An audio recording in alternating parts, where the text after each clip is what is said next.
Well, I decided on the back deck to plant some lettuce, romaine, and butter crunch, and ruby red, and start some celery and wasabi mustard. And of course, it's not too cold now to put out the strawberries, so they're going to go in a pot this year. That way I can move them around if they get too hot on the deck. As you can see, the chickens are curious about what I've got to feed them as a treat. But these buckets right here, these grow sacks with the Wendels in them on the bottom, I'm going to go ahead and grow some potatoes in there this year again, or maybe something else. I don't know what I'm going to do with this 5-stacker planter.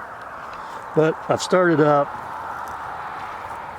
I've started building the bed, and I decided to move over towards the house, near the house, because the deer just love the other two places I have it on either side of the house. That's a deer trail, and they just go right through it and munch and have fun. I will put up a 100-foot deer fence around this to protect it. I have one of those nettings I can set up, and basically that'll protect this garden. You can see the chickens are still enjoying digging and stuff for me and finding all kinds of bugs, and they take care of pests as well as worms, but whatever. But I'm doing the same basic concrete block, 15 by 25 garden in the back here, and I'll do mounds and other stuff too, but cardboard on the bottom, concrete blocks for the side, compost, and I'm just starting it, and this is like one day's worth of work. I'm pretty tired because I just did all the bricks and started hauling compost from the old pile that I'm going to be getting rid of.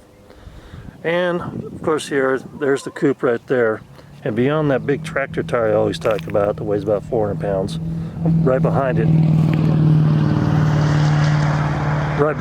I'm going to put up a pig pen, and I'm going to use these 3 pallets I got to build the pen with, and I can get more, so I'm not really worried about it. I can get a lot more for free.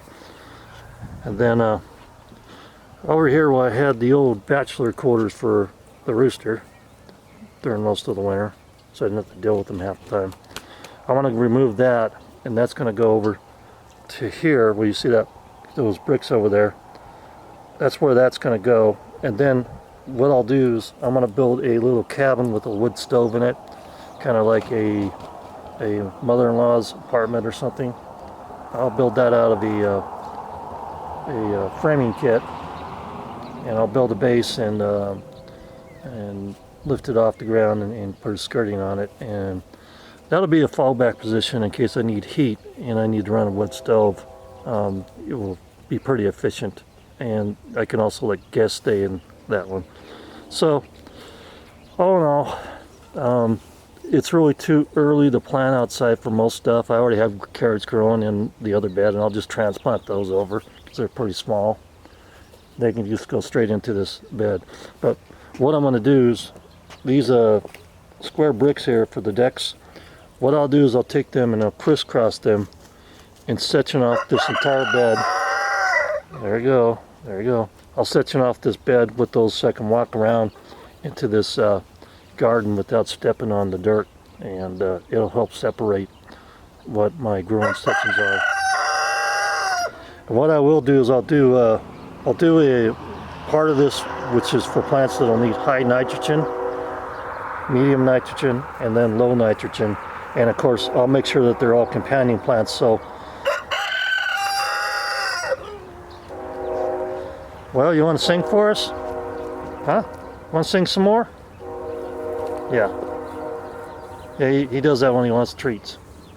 He's begging for bread or something. And then there's my little gold comet. And there's one of my Australorps right there. She's a pretty big girl. She's probably the biggest one I have. All in all, but that's what's going on today in the garden, and this is what I'm doing to prepare for the growing season, get things ready. And I've got plenty of helpers to help me sift through the dirt, as you can see. They're all having fun. Thanks for watching.